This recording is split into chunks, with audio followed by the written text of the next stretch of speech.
Je sais qu'à 18 ans, je me disais à 20 ans, je serais comme ci, à 25 ans, j'aurais ça. On peut pas planifier sa vie sur autant de temps, c'est impossible. Malheureusement, j'avais quand même très peu d'amis et c'est vrai que c'était une période pas facile parce que... Hello à tous, j'espère que vous allez bien. Aujourd'hui on se retrouve pour une vidéo un petit peu différente de ce que j'ai l'habitude de faire sur ma chaîne. Une vidéo un petit peu plus face cam, on va vraiment plus parler, papoter, etc.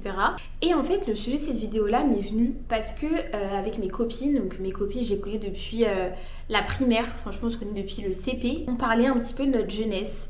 Comment on était avant, comment on était quand on avait 18 ans. Et c'est vrai qu'on a vachement changé et vachement évolué. Et moi personnellement, j'ai beaucoup évolué sur certains sujets, sur certaines pensées. Heureusement d'ailleurs, parce que c'est vrai qu'avant je pensais complètement autrement que maintenant. Voir si vous aussi de votre côté, vous avez déjà fait ce travail-là d'introspection. Vous demandez comment vous étiez avant, les conseils que vous auriez aimé avoir aussi quand vous aviez 18 ans, quand vous étiez plus jeune, qui auront pu vous permettre de complètement changer qui vous êtes. Le premier point, c'était sur la confiance en soi. Je pense qu'on a tous eu cette phase où on n'avait pas confiance en nous, où on avait vraiment beaucoup besoin de l'approbation des autres. Et moi, personnellement, c'était vraiment le cas. Quand j'étais plus jeune, j'avais constamment besoin de la validation des autres, pour tout. C'est-à-dire que comme je voulais pas être dans le conflit, même pour avoir un avis, au lieu de donner mon avis en me disant non, moi je suis pas d'accord, je disais oui, peut-être. En fait, mon avis dépendait beaucoup des autres, en fait, du groupe avec lequel j'étais. Et je voulais pas être la personne qui était en désaccord avec tout le monde. Parce que j'aimais pas le conflit, je voulais pas me disputer, je voulais vraiment me fondre dans la masse. Jusqu'au point où vraiment je m'effaçais, en fait. Alors que c'est pas le but. Vraiment, n'hésitez pas à vous affirmer. Et vraiment, le premier conseil que je veux donner, c'est affirmez-vous. N'ayez pas peur de dire ce que vous pensez, d'être comme vous êtes en fait finalement et de pas vous laisser influencer par la vie des autres. Chacun a son avis. Tant qu'il est constructif et vraiment ça ne blesse pas les autres aussi, ça c'est important. N'ayez pas peur de vous affirmer. Ça va vraiment vous servir dans votre vie professionnelle, dans votre vie privée, de vous affirmer parce que c'est facile, c'est jamais la bonne chose à faire. La confiance en soi, ça se construit pas à pas. C'est pas du jour au lendemain que vous allez vous affirmer. C'est vraiment un travail de longue haleine. Vraiment, ça prend beaucoup de temps. Moi, ça a pris au moins plus de presque 10 ans en fait finalement pour vraiment m'affirmer dans mes opinions en fait. Voilà, dire non quand j'ai envie de dire non, dire oui quand j'ai envie de dire oui et de pas me laisser influencer par les autres.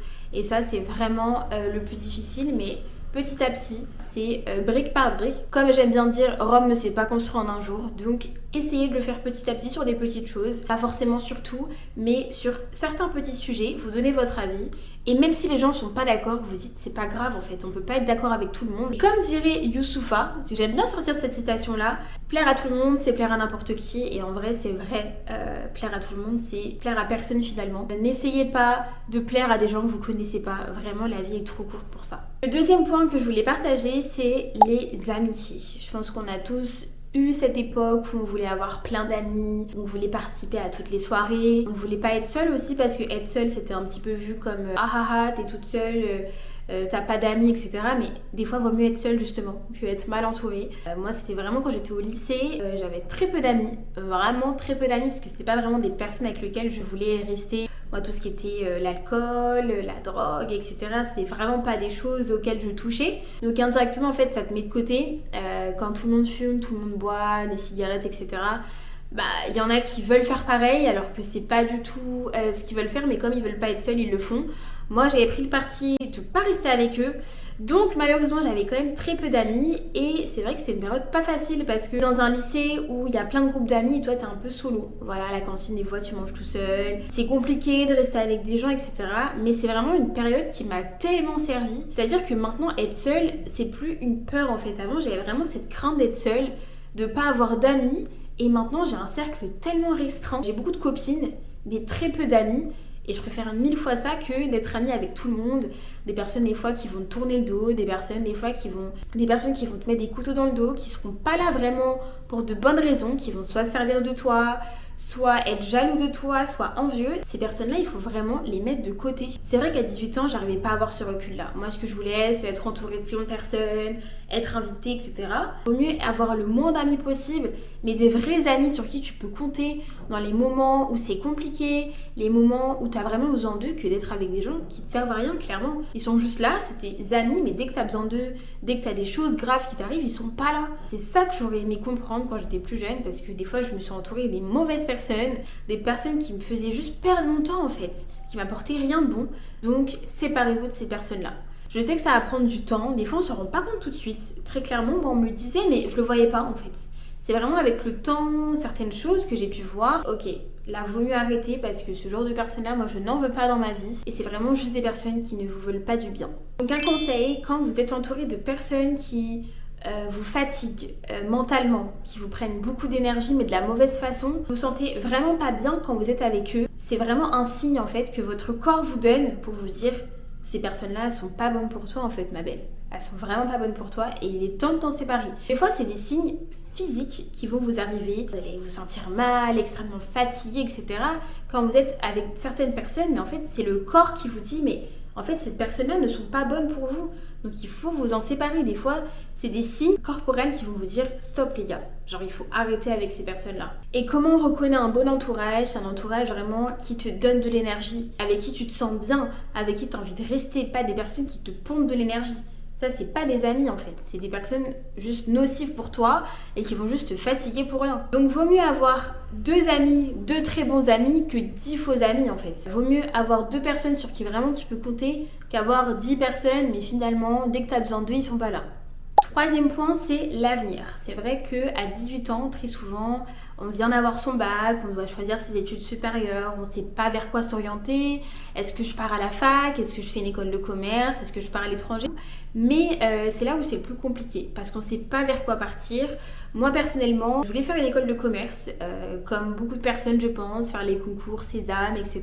Mais malheureusement, les écoles de commerce, c'est très cher. Voilà, c'est quand même 10 000 € l'année, donc c'est quand même un certain coût. Je me suis orientée vers la fac, et après, j'en avais un petit peu marre, et je suis partie dans une école de commerce, plus spécialisée dans la communication, marketing, etc. C'est vrai que ce choix-là, je me suis dit, en fait, j'ai ma licence. Est-ce que je continuerai pas vers un master en licence en fait, parce que c'est vraiment la première voie vers laquelle j'aurais dû aller, mais non, j'ai quand même préféré me réorienter. Et c'est vrai que beaucoup de personnes, je pense, par peur, n'auraient pas été dans une autre filière, auraient juste continué tout simplement la fac. Moi, j'ai quand même fait le choix de changer de cursus. Et vraiment, je regrette pas. Je regrette absolument pas d'avoir fait ça. C'est vraiment un des meilleurs choix que j'ai fait parce que maintenant, je fais un métier qui me plaît, un métier dans lequel vraiment je suis épanouie. Un conseil que je peux vous donner, c'est vraiment suivre votre voie, suivre votre instinct. Moi, je sais que beaucoup de personnes me disaient non, mais quitte pas la fac, etc. T'as bientôt fini tes études. Mais moi, j'ai voulu me réorienter. N'écoutez pas des fois les autres parce que si je les avais écoutés, là, j'aurais pas fait le métier que je veux. Écoutez votre instinct. Écoutez-vous, c'est vous qui allez faire les études, c'est pas vos proches, c'est pas votre famille, c'est pas vos amis, c'est vous. Si vous voulez faire une école de stylisme, une école de tourisme, allez-y. On va vous dire oui, tu vas peut-être te foirer, oui ceci, oui cela, mais la vie c'est ça. Des fois tu peux faire des erreurs, ça arrive, moi j'en ai faites. Mais c'est pas grave, tu tombes, tu te relèves et c'est comme ça qu'on apprend. Et surtout, vous n'aurez pas de regrets. Le pire, c'est d'avoir un regret. À 18 ans, c'est vraiment à ce moment-là qu'un choix va vraiment impacter ta vie et impacter ton futur. Et ce serait tellement dommage de pas écouter ce qu'on veut faire. C'est quand on est jeune qu'on choisit ce qu'on veut faire. Voilà, il faut aussi donner les moyens. Des fois, malheureusement, on peut pas le faire pour des raisons financières, pour plusieurs raisons. Mais si vous avez l'opportunité de faire ce qui vous plaît, faites-le.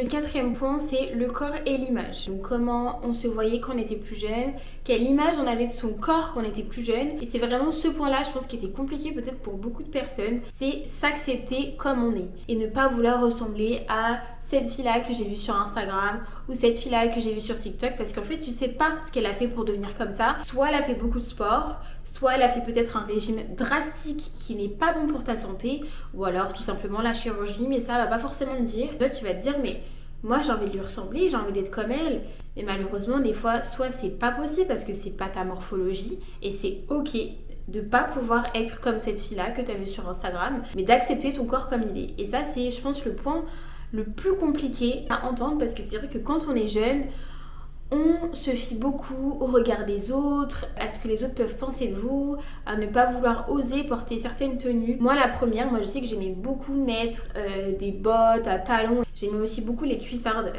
j'aimais trop les cuissardes, franchement c'était une des premières paires de bottes que j'ai achetées. J'avais je sais pas peut-être 18 ans, mais je n'osais pas les mettre en fait, alors que c'est une paire genre normale en vrai de chaussures, mais je n'osais pas les mettre et du coup c'est des chaussures que j'ai laissées dans mon tiroir pendant longtemps. J'ai jamais osé vraiment remettre en fait quand j'étais plus jeune, parce que je me disais mais qu'est-ce qu'on va penser de moi, etc. Et j'ai refusé de les porter alors que je les ai achetés. Et c'est trop dommage. Je me dis, mais pourquoi tu les as pas portés avant? Pourquoi t'as pas osé? Mais par peur du regard des autres, je voulais pas les mettre. Je pense que beaucoup avaient le besoin d'être validés par les autres, de se dire ah non, j'ai pas envie d'être différent, j'ai pas envie de porter ça, j'ai envie d'être comme tout le monde, du coup je vais mettre les vêtements que tout le monde porte.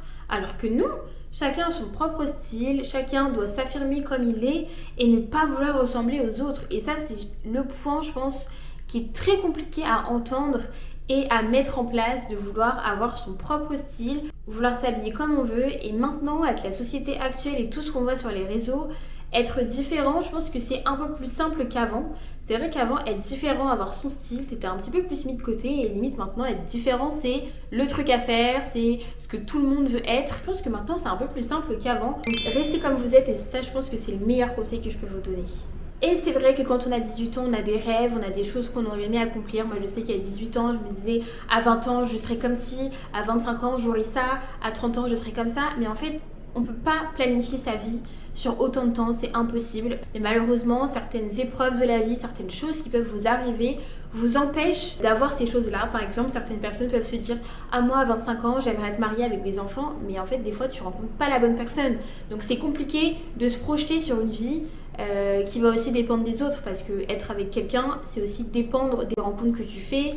Tu peux pas prévoir une vie, en fait, à 18 ans et te dire que tout va se passer comme tu l'as dit. Moi, il y a plein de choses que j'ai pu dire qui ne sont pas arrivées et c'est pas grave, parce que d'autres choses meilleures me sont arrivées par la suite. Et franchement, je ne regrette absolument pas les choix que j'ai pu faire et les situations par lesquelles je suis passée, parce que c'est vraiment des épreuves qui ont permis d'être celle que je suis maintenant. J'espère que cette vidéo vous aura plu. N'hésitez pas à échanger aussi en commentaire, je n'hésiterai pas à vous répondre et à me suivre sur tous mes réseaux sociaux, voilà, qui sont là, à vous abonner et à activer la cloche pour les prochaines vidéos qui vont sortir. Et surtout, restez comme vous êtes et ne laissez pas les autres changer qui vous êtes. Bisous!